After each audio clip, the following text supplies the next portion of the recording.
How's it going, everybody? Hope you're having a wonderful day. And I just want to give my quick thoughts on Ghost of YŌTEI after putting like 50 hours into it. Ghost of YŌTEI is the follow-up to Ghost of Tsushima from Sucker Punch Productions. And if you didn't know, I absolutely loved Ghost of Tsushima. Hands down, it was my game of the year of 2020. I could not stop playing the game. I played several times over the years. It's a very, very fun game. So going into the sequel, I was excited, but I was also concerned. I wouldn't say worried. When you make such a great first game, how can you really, improve on it? But they pulled it off. I think this game is an improvement over the original in almost every single aspect. I think the combat's more intense. There's more enemies to fight. You get more weapons. I think the open world exploration is just incredible. Part of the reason why it took 50 hours for me to beat the game is because there's just so much to do. There's so many side quests, so many little stories. There's NPCs that can hire you for jobs. There's the birds and the foxes from the first game return to guide you to find new things. This game, I would say you get distracted pretty easily playing this game. Unless you're one of those people that just beeline the main story the whole time, which is completely fine. But you're someone like me, it's really easy to get sidetracked on some other adventure while this whole story is going on. The graphics are just absolutely gorgeous. That's the only way I can describe them, is that they're gorgeous. Just every environment you explore. If you're a big fan of photo mode, you're gonna be in here for hours, just taking all pictures of all the beautiful environments. All the characters, all super modern, really detailed. This is what a next-gen game should look like. And the music, I gotta shout out the music. The score is so damn good. It's one of the first things I noticed when playing the game. I was like, damn, the score is amazing.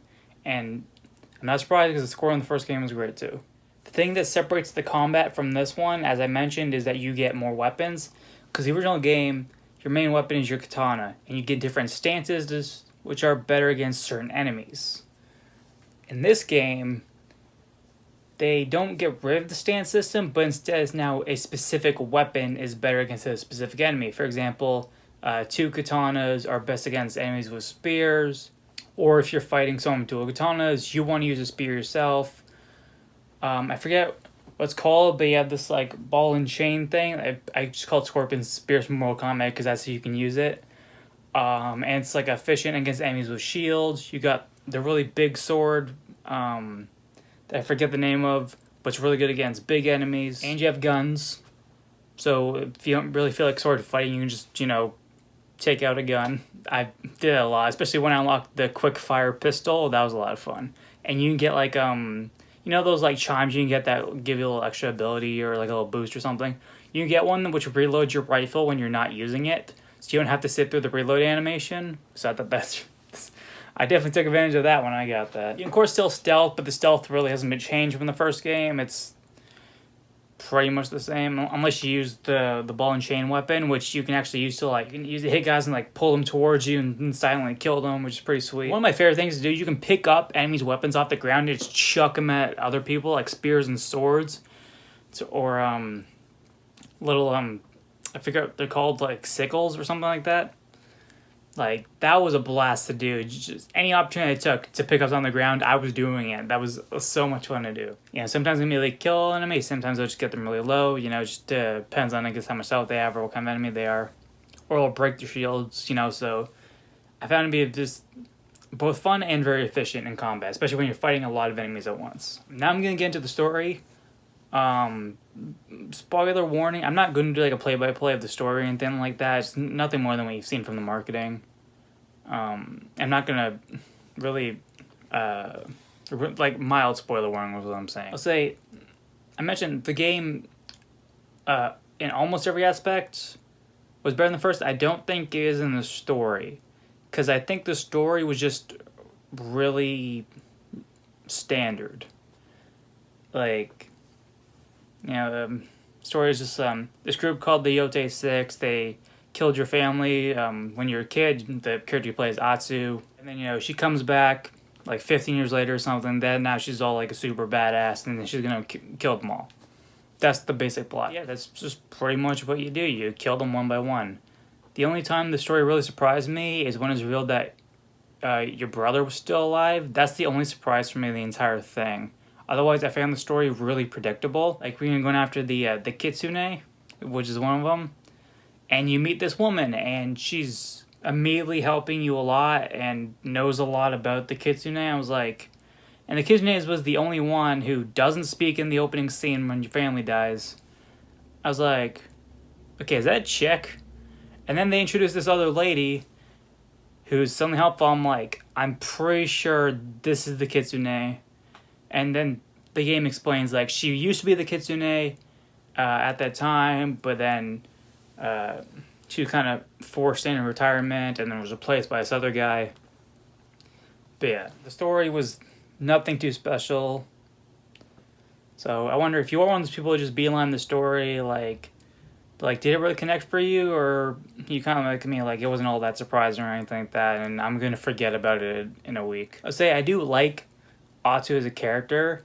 I think she does have actually a little bit more personality than Jin, because the criticism that I've seen is that Jin doesn't have a whole lot of personality, which I agree with, but also I think it works in the context of the game because he's a man on a mission the whole time. Kitsune being a bit more charismatic, I think it works for her character. Because she's not on some great war, right? She's like on a quest of vengeance, you know, but she does know how to like relax and stuff. And enjoy like having like a good time. You know? There's kind of difference between them. Like Jin was definitely a little bit more serious than her. And I also think Jin's story was just a little bit more interesting, seeing like this very honorable samurai going down this dark path and becoming, you know, something else.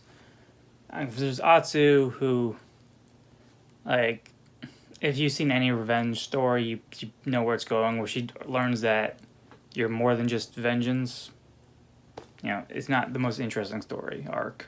That's the only real part of the game, but I was not crazy on just the story. I just, like I said, just is really standard and kind of predictable. But everything else, I thought it was great.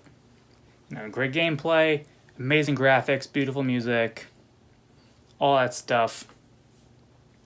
So I do highly recommend the game if you haven't played it already. I'm pretty sure you did, because the sales figures sold like just as fast as Ghost of Tsushima did. So I think they're doing pretty well. I don't know if they will do a third game. You know, it'd be cool if they do. You know, like Sucker Punch, like a one game at a time studio. So who knows what they're working on right now. I'm sure they'll still figure it out themselves. And I know they did announce we are going to get the Legends multiplayer mode next year, and maybe some also story DLC, so definitely looking forward to that. And there's one last thing I want to talk about. You can find Jin's, like, home, and they call it the home of the first shinobi, so I like in this world, they make it that Jin Sakai was the first shinobi. I think that's actually really clever. Yeah, and also I watched, the little clip of his voice actor like reacting to all this stuff, and I thought that was really neat. Especially when he discovered the mural on the wall written by a kid. I thought that was really cool. And you know, you can unlock his mask and his sword and stuff, and you bet your ass I kept that until the end of the game. Anyway, thanks for watching. Have a great day. What do you think of this game? Let me know in the comments below. And be sure to like, comment, subscribe. Really helps me out. Have a good day. See ya.